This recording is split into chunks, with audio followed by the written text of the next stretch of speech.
सबों को यीशु सहाय।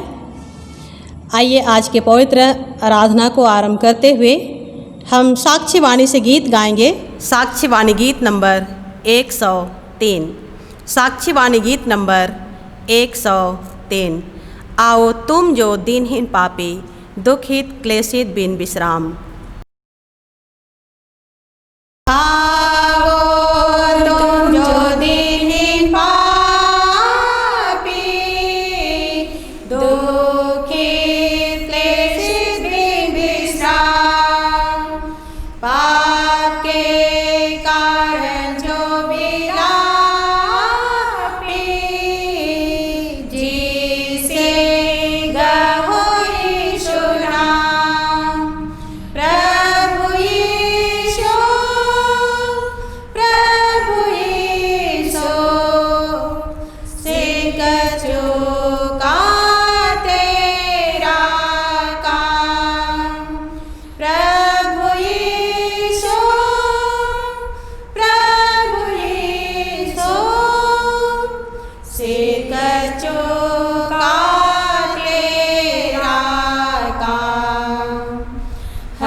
परमेश्वर पिता और पुत्र और पवित्र आत्मा के नाम से आमीन।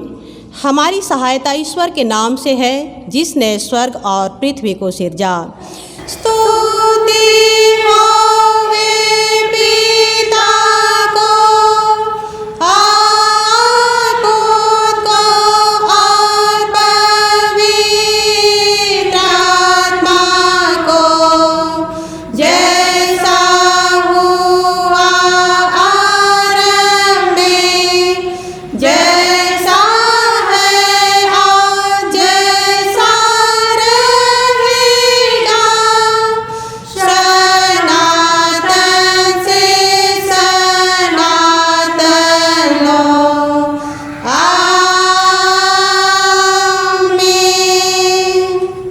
हम ईश्वर के सामने अपने पापों को दीनताई से मान लेवें। हे सर्वशक्तिमान ईश्वर दयालु पिता, हम दीनताई से अपने सब पाप और अपराधों को तेरे सन्मुख मान लेते हैं। तो अपने प्रिय पुत्र हमारे प्रभु यीशु ख्रीष्ट के कारण हम पर दया दृष्टि कर और हमारे सब पापों को क्षमा कर। आमीन। प्रभु हम पर दया कर, ख्रीष्ट हम पर दया कर, प्रभु हम पर दया कर। ईश्वर के पुत्र यीशु ख्रीस्त का लहू हमें सब पापों से शुद्ध करता है। यदि हम कहें कि हम में कुछ पाप नहीं तो अपने को धोखा देते हैं और सच्चाई हम में नहीं है। यदि हम अपने पापों को मान लें तो वह हमारे पापों को क्षमा करने को और हमें सब अधर्म से शुद्ध करने को विश्वास योग्य और धर्मी है। आमीन।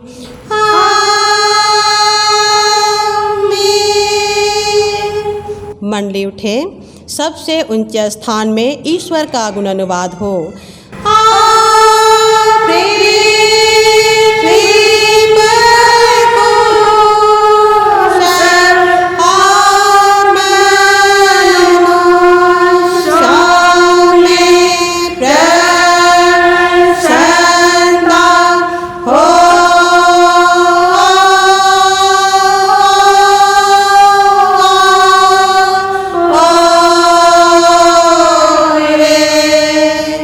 प्रभु तुम्हारे संग हो।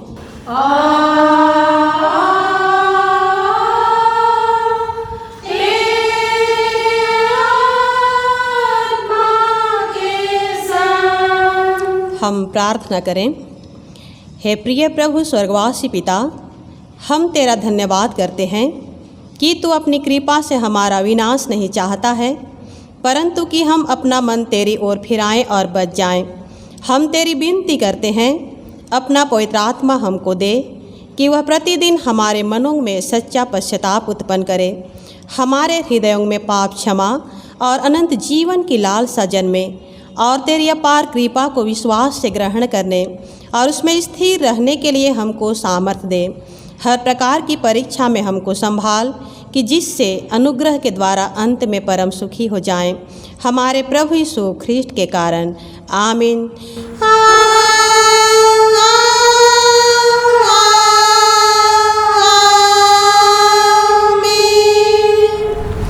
आज के लिए ठहराया गया पवित्र पाठ वचन हम सुनेंगे जो हमें मिलता है रोमियों के नाम पौलुस प्रेरित की पत्री अध्याय 14 पद संख्या 1 से 9। रोमियो अध्याय 14 पद संख्या 1 से 9।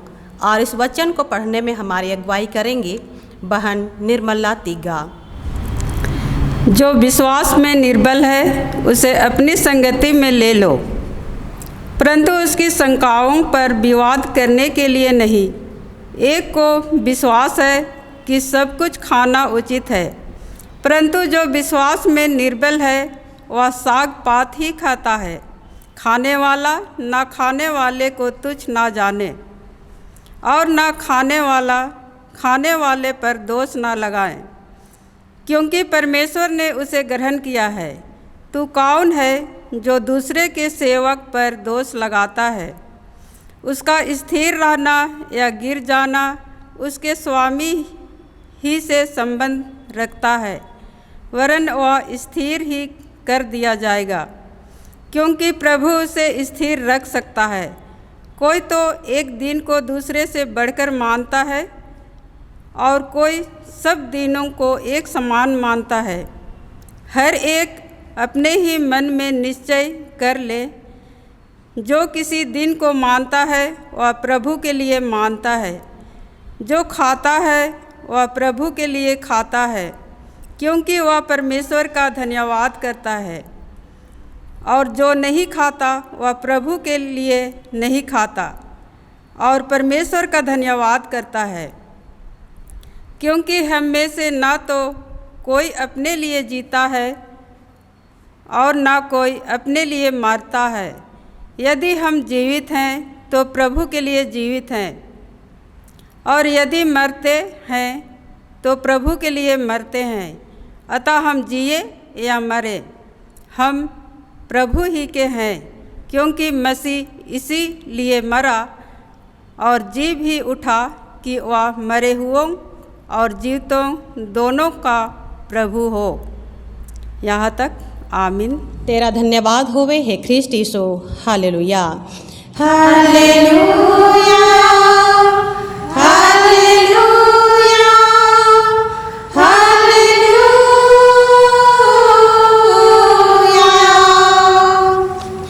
अब हम समस्त क्रिस्टियानी कलीसिया के संग अपना महापवित्र विश्वास वाक्य को मान लेके एक साथ यूँ कहें, मैं विश्वास करती हूँ परमेश्वर पिता पर, जो स्वर्ग और पृथ्वी का सर्वशक्तिमान सृजनहार है, और उसके एकलौते पुत्र अपने प्रभु यीशु ख्रिस्त पर, जो पवित्र आत्मा से गर्भ में आया, कुंवारी मरियम से उत्पन्न हुआ, पंतुस पिलातुस की आज्ञा से दुख उठाया, क्रूस पर चढ़ाया गया, मर गया और गाड़ा गया, पाताल में उतरा, तीसरे दिन मृतकों में से जी उठा, स्वर्ग पर चढ़ गया और परमेश्वर सर्वशक्तिमान पिता के दाहिने हाथ बैठा है, जहाँ से वह जीवितों और मृतकों का विचार करने को फिर आएगा। मैं विश्वास करती हूँ पवित्र आत्मा पर, एक ही पवित्र क्रिस्तियानी कलीसिया, पवित्रों की संगत पर, पापों की क्षमा, देह के जी उठने और अनंत जीवन पर। आमीन।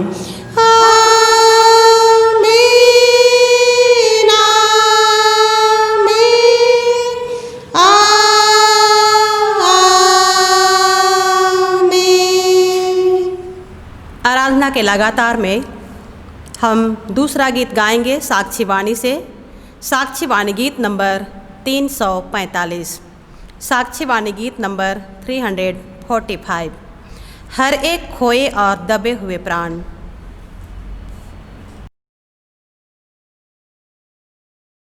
हर एक खोए और दबे हुए प्राण, बुलाता है तो मुझे देने को त्राण, बढ़ाने चाहता, सोतने चाहता, ग्रहणों से कर कुछ भी देना कर, प्रेम से बुलाता,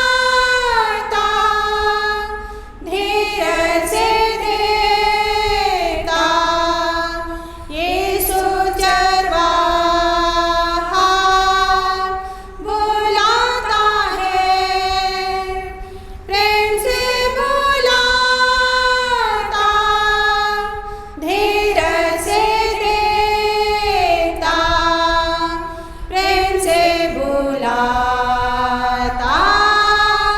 आ मेरे पास, वह देखता है आज, क्यों तो होगा नाश, तो उसको त्याग कर भटक गया दूर, वह अपने रंग से छोड़ाया तुझे।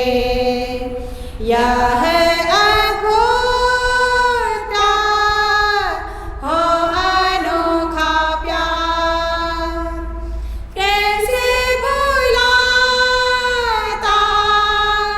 धीरज से देखता, यीशु चरवाहा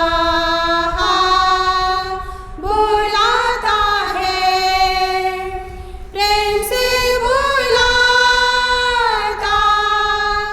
धीरज से देखता, प्रेम से बुलाता,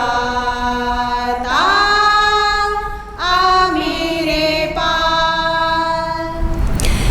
तुम्हें हमारे पिता ईश्वर और प्रभु यीशु ख्रिस्ट की ओर से अनुग्रह और शांति बहुतायत से मिले।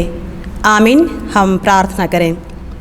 हे अनुग्रहकारी महान पिता परमेश्वर, हम इस घड़ी सारे मन से तुझे धन्यवाद देते हैं। हमें इस लायक और योग्य बनाया है कि हम इस समय वचन के माध्यम से तेरी संगति में आए। तो आज के वचन के माध्यम से हमारे जीवन में आना चाहता है और हमारे विश्वास को मजबूत करना चाहता है। प्रभु आ हमारे जीवन में और जीवन की हर नकारात्मक बातों को दूर कर और अपने में मिला ले। हम तो अत्यंत दुर्बल मनुष्य हैं प्रभु, नादान हैं। हर एक कमजोरियों को अपनी उपस्थिति के कारण से दूर कर और वचन की बातों को समझने में हमारी अगुवाई कर। गुनाहों को क्षमा कर, दीन विनती यीशु नाम में सुन और अनुग्रह से ग्रहण कर। आमीन। आज के लिए ठहराया गया पवित्र उपदेश वचन हम सुनेंगे जो हमें मिलता है मत्ती रचित सुसमाचार अध्याय 22 पद संख्या 1 से 14 तक। मत्ती 22 1 से 14। यीशु फिर उनसे दृष्टांतों में कहने लगा, स्वर्ग का राज्य उस राजा के समान है जिसने अपने पुत्र का विवाह किया और उसने अपने दासों को भेजा कि निमंत्रित लोगों को विवाह के भोज में बुलाएं, परंतु उन्होंने आना न चाहा। फिर उसने और दासों को यह कहकर भेजा, निमंत्रित लोगों से कहो, देखो मैं भोज तैयार कर चुका हूँ। मेरे बैल और पले हुए पशु मारे गए हैं और सब कुछ तैयार है, विवाह के भोज में आओ। परंतु वे उपेक्षा करके चल दिए, कोई अपने खेत को, कोई अपने व्यापार को। अन्य लोगों ने जो बच रहे थे उसके दासों को पकड़कर उनका अनादर किया और मार डाला। तब राजा को क्रोध आया और उसने अपनी सेना भेजकर उन हथियारों का नाश किया और उनके नगर को फूंक दिया। तब उसने अपने दासों से कहा, विवाह का भोज तो तैयार है, परंतु निमंत्रित लोग योग्य नहीं ठहरे। इसलिए चौराहों पर जाओ और जितने लोग तुम्हें मिले सबको विवाह के भोज में बुला लाओ। अतः उन दासों ने सड़कों पर जाकर क्या बुरे क्या भले जितने मिले सबको इकट्ठा किया और विवाह का घर अतिथियों से भर गया। राजा जब अतिथियों को देखने भीतर आया तो उसने वहाँ एक मनुष्य को देखा जो विवाह का वस्त्र नहीं पहने था। उसने उससे पूछा, हे मित्र, तू विवाह का वस्त्र पहने बिना यहाँ क्यों आ गया? उसका मुंह बंद हो गया। तब राजा ने सेवकों से कहा, इसके हाथ पांव बांधकर उसे बाहर अंधियारे में डाल दो, वहाँ रोना और दांत पीसना होगा, क्योंकि बुलाए हुए तो बहुत हैं परंतु चुने हुए थोड़े हैं। आमीन। प्रभु में प्रिय ख्रिस्ट विश्वासी भाइयों तथा बहनों, जहाँ कहीं भी विवाह के भोज में हमारी बुलाहट होती है या निमंत्रण मिलता है तो यह विवाह भोज के मालिक द्वारा एक विशेष सम्मान की बात मानी जाती है। यह निमंत्रण बुलाए जाने वाले व्यक्ति के प्रति मालिक का प्रेम का चिन्ह है। यहाँ आज का वचन जो दृष्टांत के रूप में है, जिसमें स्वर्ग राज के भेद को बतलाया गया है, जिसमें राजा द्वारा अपने पुत्र का विवाह भोज ठहराया गया है और बहुत सारे लोगों को निमंत्रण दिया गया है, बुलाया गया। पर वचन यहाँ बतलाता है कि निमंत्रित लोग आना नहीं चाहे। नहीं आने पर दोबारा राजा अपने दासों को बुलाने भेजता है कि देखो भोज तैयार है और मेरे मालिक ने पाले हुए बैल कटवाए हैं और सब कुछ तैयार हो चुका है, इसलिए चलिए। पर वे सुनकर भी मानो अनसुना कर दिए और वे उपेक्षा करके चल दिए। कोई अपने खेत में काम करने के लिए चल दिए, कोई अपने व्यापार को चल दिए। यहाँ तक कि जिन दासों को बुलाने के लिए भेजा गया था उन दासों का उन्होंने अनादर किया और मार भी डाला। तब राजा का क्रोध भड़का और अपनी सेना भेजकर उन हथियारों का नाश किया और उनके नगर को फूंक दिया। ये तो आज का पवित्र वचन में बतलाया गया है और ये एक दृष्टांत है। यहाँ राजा और कोई नहीं है बल्कि हमारा परमेश्वर है और उस महान परमेश्वर के द्वारा निमंत्रण मिलना हमारे लिए बहुत ही सौभाग्य की बात है कि हम उस महान परमेश्वर के द्वारा उस बड़े आनंद में सम्मिलित होने के लिए आज बुलाए जाते हैं। बुलाया जाना ये परमेश्वर पिता की ओर से मिलने वाली निमंत्रण इस बात को दर्शाती है कि हमें पहला तो कि वो उस आनंद में शामिल होने लायक समझता है। दूसरी बात हम पाते हैं कि वह हम हरेक से बहुत ही प्यार करता है। और तीसरी बात है कि उसकी दृष्टि में हम सभी बहुत ही विशेष लोग हैं। आज भी किसी के घर में विवाह संबंधी कार्य होते हैं और इसमें वही लोग आमंत्रित होते हैं जिसके लिए मालिक के हृदय में सम्मान होता है, प्रेम की भावना है, जिससे कि वह अपनी खुशी में शामिल करे। यहाँ तो हम किसी बजट के हिसाब से नहीं, पर उस बड़े आनंद और उस बड़े भोज में बुलाए गए हैं, जिसमें हम परमेश्वर के उस बड़े प्रेम को देखते हैं जो हमारे लिए है, जो वह हम सबसे करता है। और उस भोज में बुला के वह हम हरेक को सम्मान देना चाहता है। पर यहाँ जैसे वचन कहता है कि लोग उस भोज में आना नहीं चाहे, हम भी उस भोज में जाना नहीं चाहते।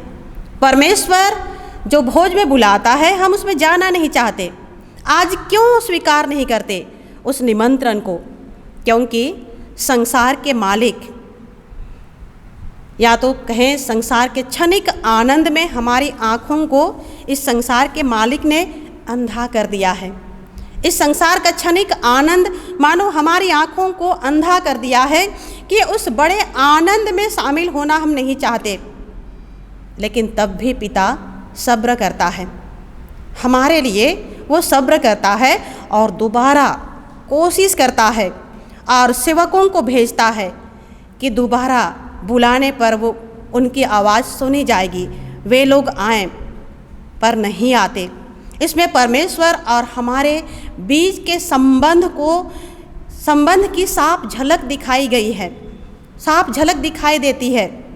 एक और परमेश्वर सच्चे और महान आनंद को देना चाहता, पर दूसरी ओर हमारे लिए उस आनंद से बढ़कर हमारी शारीरिक आवश्यकता की मांग इतनी बढ़ गई है कि हम आज भी अपना काम को ही सबसे ज़्यादा महत्वपूर्ण देते हैं। हमारा काम ही हमें सबसे ज़्यादा महत्वपूर्ण लगता है। खेत में जाना, व्यापार में लगना, मतलब शारीरिक चिंता में भागना, जैसे आज के पवित्र वचन में पाते हैं। जबकि प्रभु कहता है कि कल की चिंता मत कर। क्या हम अपने जीवन की चिंता करके अपने लिए एक अच्छा दिन ला सकते हैं? जबकि प्रभु कह दिया है कि अपनी सारी चिंता मुझ पर डाल दो, क्योंकि मुझको तुम्हारा ध्यान है। पर हम क्या करते हैं और क्या कहते हैं कि हे प्रभु, आधी चिंता तो हम ही करेंगे। आज भी परमेश्वर की आवाज़ को हम दरकिनार कर अपने जीवन के लिए दिन रात कड़ी मेहनत करते हैं। पर उस धनवान को जैसे कहा गया कि तुमने इतनी मेहनत की, इतना धन संपत्ति कमाया, पर हे मूर्ख, आज ही रात तेरा प्राण ले लिया जाएगा, तो ये धन जो तुमने कमाया है किस काम की होगी? यही स्थिति हमारी है। हमारा जीवन तो परमेश्वर के हाथों में है। उसके इच्छा के बिना एक भी पत्ता जमीन पर नहीं गिरता है। पर हमारी सोच होती है कि कहाँ हमारे लिए जमीन का व्यवस्था होगा, मुझे घर बनाना है, मैं कहाँ घर बनाऊंगा, कैसा घर बनाऊंगा, मेरे पास ऐसी गाड़ी होनी चाहिए। इस संसार की भोग विलासिता से संबंधित चीज़ें हमारे मन में इतना मोह माया पैदा करके रख दिया है कि उससे आगे या उससे बाहर हम निकलना ही नहीं चाहते। रुपया, पैसा, सोना चांदी, गाड़ी, बंगला, बस यहीं तक दुनिया सीमित हो गई है। मेरा एक दोस्त जो एक विश्वासी है, वो कह रहा था एक दिन कि हमारे लोग जो परमेश्वर की दया से अच्छे अच्छे ओहदे में हैं, उनका इतना ही सोच है कि ज़मीन खरीदेंगे, घर बनाएंगे, गाड़ी खरीदेंगे और एक कुत्ता पालेंगे और अपने को बहुत बड़ा समझेंगे। आज का दृष्टांत इसी ओर इशारा करती है। इसका मतलब ये नहीं कि हम कुछ भी ना करें, ऐसा वचन नहीं कहता है। और हम कुछ भी ना करके प्रभु प्रभु कहते रहें, ऐसी बात नहीं है। आज हम प्रभु के अनुग्रह से अपने कार्य और परिवार सहित प्रभु के उस आनंद में निमंत्रित हैं, इस बात को हम समझें। दूसरी बातें आज के पवित्र वचन में देखते हैं कि बुलाहट में नहीं आने पर सेवक को मालिक भेजता है, परंतु लोगों ने उसके साथ अनादर किया। अनादर तो किया ही, परंतु उसे मार भी डाला। उस सेवक के मारे जाने पर राजा का क्रोध उन पर भड़का, पर इतना होने के बावजूद भी विवाह स्थगित नहीं हुआ। विवाह स्थगित नहीं हुआ और उसने अपने सेवकों को चौराहों में भेजा, सड़क में भेजा और कहा कि जितने मिले सबों को भोज में लेकर के आओ। सभी जो मिलेंगे उसको भोज में ले आने का आदेश मालिक के द्वारा से दिया जाता है। इसमें हम परमेश्वर के अनुग्रह को देखते हैं। परमेश्वर के उस आनंद में शामिल करने के लिए हमारे बीच आज परमेश्वर अपने पुत्र को भेजा कि उसके द्वारा से हम उस बड़े भोज में, उस बड़े आनंद में चले आएं। पर पुत्र का निरादर ही नहीं, परमेश्वर के पुत्र को मार डाला गया। यूहन्ना 5:23 में प्रभु कहता है कि सब लोग पिता का आदर करते हैं, वैसे ही पुत्र का भी आदर करें। और जो पुत्र का आदर नहीं करता है वह पिता का, जिसने उसे भेजा है, आदर नहीं करता। पर फिर भी पिता हमारी ऐसी परिस्थिति को देख करके भी सब्र करता है, हमारे लिए सब्र करता है। और जितने चौराहे में मिले, वचन कहता है सब बुलाए गए, अर्थात उस आनंद में शामिल होने का अवसर सबको दिया जाता है। गरीब, लाचार, लंगड़े, सबको परमेश्वर के उस बड़े भोज में शामिल होने का अवसर प्राप्त है। पर यहाँ एक विशेष बात पाते हैं कि उस विवाह भोज में शामिल होने के लिए एक विशेष वस्त्र था जिसे धारण करना था और उस विवाह भोज में शामिल होना था। और एक व्यक्ति विशेष विवाह भोज के वस्त्र में नहीं था, ऐसा वचन कहता है, और उसे दंड दिया गया। यह हमारे लिए वचन के माध्यम से एक चेतावनी है। हम ऐसे ही परमेश्वर के राज्य या उस भोज या आनंद में प्रवेश नहीं कर पाएंगे, ऐसे ही प्रवेश नहीं कर पाएंगे। यह उस अंतिम न्याय की ओर इशारा करती है। ये बातें अंतिम न्याय की ओर इशारा करती है, जिसका प्रकाशन यूहन्ना को दिया गया था, जिसका दर्शन उसने किया था। वो दुल्हा सफ़ेद घोड़े पर सवार होकर आएगा। सफ़ेद घोड़े पर सवार होकर आएगा। उसके सिर पर राजमुकुट होगी। वह श्वेत और शुद्ध मलमल वस्त्र में होगा। और उनकी दुल्हन, जिसे कलीसिया को कहा गया है, विश्वासियों को प्रभु की दुल्हन कहा गया है, जिनको शुद्ध और चमकदार और महीन और मलमल वस्त्र पहनने का अधिकार दिया गया है। और ऐसे वस्त्र की चर्चा प्रकाशित वाक्य 19 अध्याय के 8 पद में की गई है, और वो है पवित्रता और धार्मिकता का वस्त्र। पवित्रता और धार्मिकता का वस्त्र। हमारा दुल्हा चाहता है कि हम ऐसे वस्त्र से सुसज्जित रहें, हम ऐसे तैयार रहें, ऐसे वस्त्र से। अगर हम ऐसे वस्त्र में नहीं होंगे तो वचन कहता है कि क्रोध का सामना करना पड़ेगा। क्रोध का सामना करना पड़ेगा। जैसे दाख रौंदा जाता है, हम रौंदे जाएंगे। पिता सिर्फ उनको ग्रहण करेंगे जो पुत्र के द्वारा दिए गए धार्मिकता का वस्त्र पहनकर प्रवेश करेंगे, विवाह के भोज में प्रवेश करेंगे। वचन कहता है 14 पद में कि बुलाए हुए तो बहुत हैं, पर चुने हुए थोड़े हैं। हमें आज अपने जीवन में देखना है कि हम चुने हुए में से हैं या नहीं हैं। हमें देखना है। बाइबल में 70 चेलों का वर्णन है, पर सिर्फ 12 प्रेरित ही चुने गए, 12 चेले ही चुने गए। ईश्वर ने वह मेज विवाह की संगति के सहभागी के लिए अपने पुत्र यीशु मसीह में हम सबों के लिए तैयार किया है, जहाँ पर हमारे लिए आनंद की संगति है। हम सब अपने आप को देखते हैं वचन के माध्यम से कि हम ख्रीस्त की दुल्हन हैं। हम ख्रीस्त की दुल्हन हैं और हम सबसे परमेश्वर प्रेम करता है और इसीलिए चाहता है कि हम हमेशा पवित्रता और धार्मिकता के वस्त्र से सुसज्जित पाए जाएं। मैं आज के पवित्र वचन को एक घटनाक्रम से अंत करना चाहूँगी। एक रविवार की सुबह पवित्र आराधना शुरू होने वाला था कि कुछ उग्रवादी अपने हथियार के साथ चर्च में घुस आए और चर्च संचालक फादर को घसीटते हुए वे उग्रवादी चर्च से बाहर ले गए। वहाँ उपस्थित सभी लोगों की डर के मारे घिघी बंध गई। उग्रवादियों का सरदार बुलंद आवाज में चिल्लाकर कहा कि जो लोग अपने को मसीही मानते हैं वे खड़े हो जाएं। उनकी चिल्लाहट को सुन करके पूरे चर्च में मृत्यु जैसा सन्नाटा छा गया। एक भी आवाज़ नहीं आई। खड़े होने की किसी को हिम्मत ही नहीं हुई। कुछ देर के बाद एक अधेड़ व्यक्ति हकलाते हुए बोला कि मैं प्रभु से बहुत प्यार करता हूँ। कुछ उग्रवादी उनकी बोली को सुनकर उसे घसीटते हुए बाहर ले गए।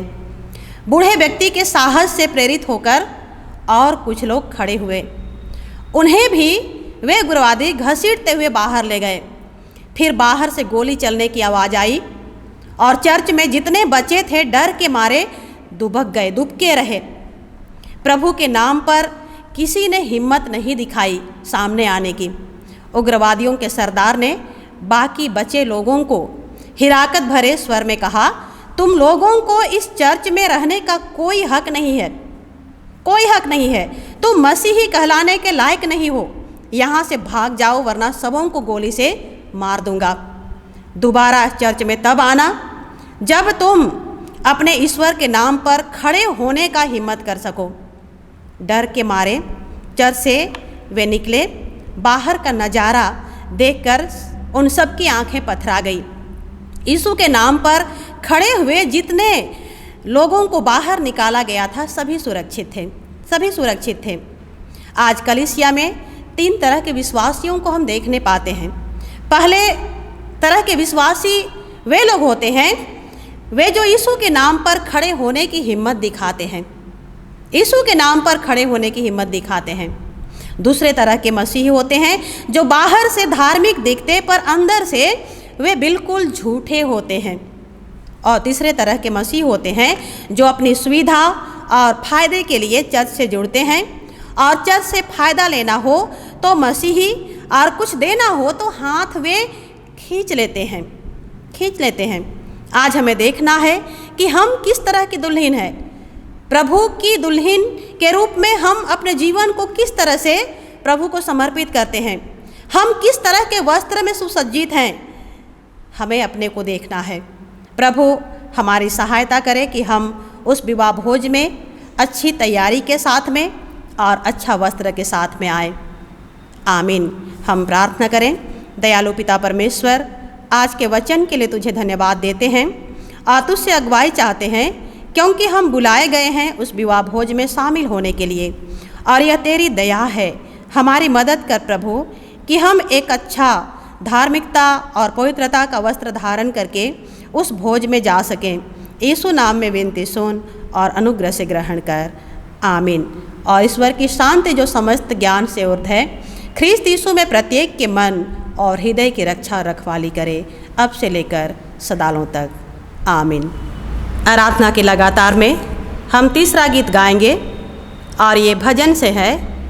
भजन का बोल है, कहिया तो यीशु के कहिया तो मसीह के जिंदगी में धरबे कहिया।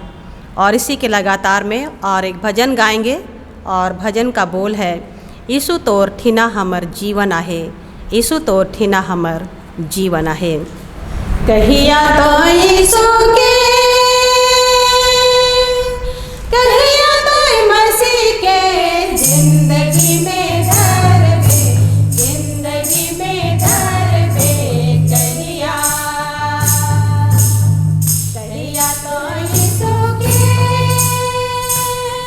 कहिया तो मसीह के जिंदगी में धरबे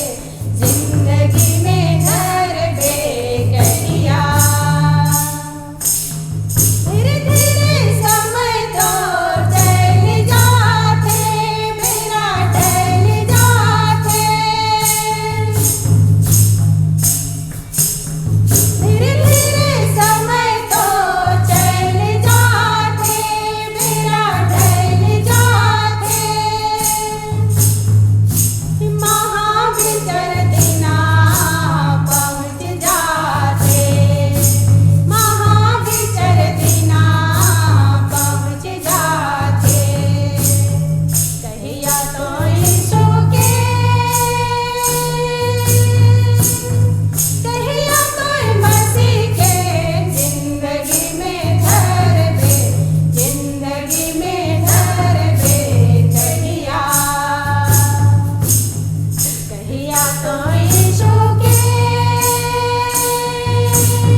तोर टीना हमर परित्राण आहे।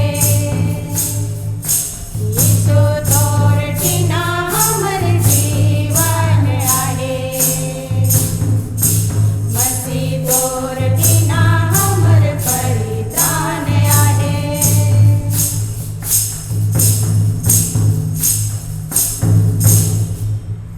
आइए हम प्रार्थना करें। हे प्रभु परमेश्वर स्वर्गवासी पिता, हम तेरी विनती करते हैं अपने ख्रिस्ट यानी कलीसिया और उसके सारे सेवकों की अगुवाई कर कि वे तेरे वचन के निर्मल उपदेश में ठहरें, जिससे सच विश्वास और प्रेम हम में बढ़े और बढ़ाया जाए। हे प्रभु, भारत रिपब्लिक के हमारे प्रेसिडेंट, इस प्रांत के गवर्नर, राजकीय सभाओं व मंत्रिमंडलों, सब न्यायों व हाकिमों और सब राज कर्मचारियों को आशीष दे और उनकी अगुवाई कर कि वे न्याय और धर्म से देश की सेवा करें और हम कुशल चैन से सारी भक्ति और गंभीरता से काल बिताएं। हमारी कलीसियाई सभाओं, सेंट्रल काउंसिल और कलीसिया की अन्य मंडली सभाओं को आशीष दे कि वे इस मंडली को तेरी पवित्र इच्छा के अनुसार चलाएं। जगत की लुथेरान कलीसिया और देश विदेश के हमारे सभी ख्रिस्ट विश्वासी मित्रों को आशीष दे कि हम ख्रिस्टीय प्रेम और सहयोग में आगे बढ़ें और जगत में तेरी साक्षी के लिए अधिक सामर्थ पाएं। हमारी कलीसिया के सब काम पर आशीष दे, लड़के लड़कियों की शिक्षा पर आशीष दे कि वे तेरे भय, प्रेम और भरोसा में बढ़ते जाएं। कलीसिया के विद्यालयों, शिक्षण, प्रशिक्षण, महाविद्यालयों और अन्य संस्थाओं को संभाल और उनकी बढ़ती दे और उनके द्वारा कलीसिया के लिए आत्मिक और लौकिक आशीष दे। खेती बाड़ी और हर एक काम उद्यम को सफल कर, जिससे हर कोई सुविवेक से तेरे आगे चले और अपनी जीविका पाए। अपनी कृपा से उन सबों पर दृष्टि कर जो कंगालपन, रोग और नाना प्रकार की शकैती और दुख में हैं, उनको शांति दे। प्रार्थना है प्रभु, जितने भी हमारे देश के हों या कलीसिया के हों या समाज के अगुवे हों, हर एक को पवित्र आत्मा का दान दे, बुद्धि और ज्ञान से भर दे, समझ का आत्मा दे कि हर एक तेरी अगुवाई में होकर प्रजा के हित के लिए सोचें और कार्य करें। विकासशील देश में रहकर हर एक के विकास और उन्नति के लिए जो अधिकार मिला हुआ है, उस पर ध्यान देकर काम करें, जिससे प्रजा सुखी और आनंदित हो। प्रभु, हमारे समाज को तू ही बचा। आज हमारे समाज में नशा विभिन्न रूपों में अपना क्षेत्र विस्तार कर रही है। इसमें सबसे अधिक प्रभावित आज की युवा पीढ़ी हो रहे हैं, जिससे बहुत सारी समस्याएं समाज और परिवार में आ चुकी हैं। बेरोजगारी बढ़ रही है, बीमारियां बढ़ रही हैं। प्रभु, तू ही हमारे पाप की ओर बढ़ते कदम को रोक, हमारे जीवन में ज्ञान और समझ को भर दे कि हमेशा हम तेरी आवाज़ को सुने और तेरी इच्छा को जाने और पवित्र मार्ग में बढ़ते जाएं। हमारे देश में देश के रक्षक के रूप में जहाँ कहीं भी हमारे जवान तैनात हैं, तो उन्हें आप ही सुरक्षा प्रदान कर। परिवार छोड़कर गए हैं, उन सबके परिवार को अपने अनुग्रह में रख प्रभु। जितने भी स्वस्थ कर्मी हैं, उनके मनों में सच्ची सेवा भावना उत्पन्न कर। हम हर एक विश्वासियों को विश्वास में मजबूती के साथ बने रहकर हर परिस्थिति का सामना करने में सहायता कर कि हम दिन प्रतिदिन विजयी जीवन की ओर ही बढ़ते जाएं।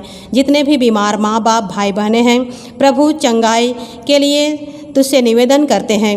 अपने सामर्थी और लुहान हाथों का स्पर्श कर और छुटकारा प्रदान कर। शोकितों को शांति दे, निराशा में जकड़े हुए हैं उनमें आशा का दीप प्रज्वलित कर। हमारी सहायता कर कि इस संसार में हम खो ना जाएं। हे पिता परमेश्वर, हमारी कलीसिया के सब भाई बहनों की रक्षा कर जो दूसरे देशों में चले गए हैं, कि वे सब जोखिम और परीक्षाओं में विश्वासी ठहरें। हम उनके लिए भी तेरी विनती करते हैं जो मंडली से निकाले गए व उलट हुए हैं, उन पर दया कर कि वे सच्चे पश्चाताप से तेरी ओर फिरें। सब मनुष्यों का त्राणी ठहर और उन पर जो अंधियारे में बैठे हैं मुक्ति का उजाला प्रकाश कर। हमको अपश्चातापी मृत्यु से बचा और अंत में अपने प्रिय पुत्र हमारे प्रभु यीशु ख्रीष्ट के द्वारा स्वर्ग राज में ग्रहण कर। आमीन। एक साथ मिलकर हम प्रभु की प्रार्थना से प्रार्थना करें। हे हमारे पिता, तू जो स्वर्ग में है, तेरा नाम पवित्र किया जाए, तेरा राज्य आए, तेरी इच्छा जैसे स्वर्ग में है वैसे इस पृथ्वी पर भी होवे। हमारी प्रतिदिन की रोटी आज हमको दे और हमारे अपराधों को क्षमा कर, जैसे हम भी अपने अपराधियों को क्षमा करते हैं, और हमको परीक्षा में मत डाल, परंतु बुरे से छुड़ा, क्योंकि राज और पराक्रम और महात्म सदा तेरे ही हैं। आमीन।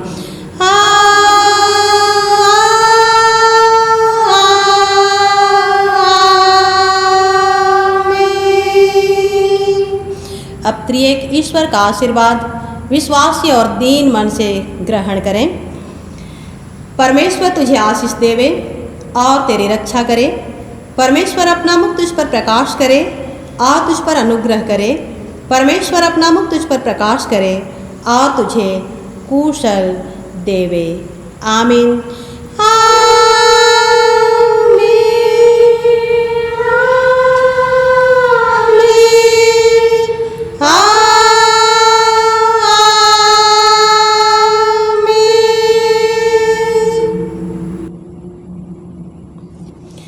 यीशु सहाय।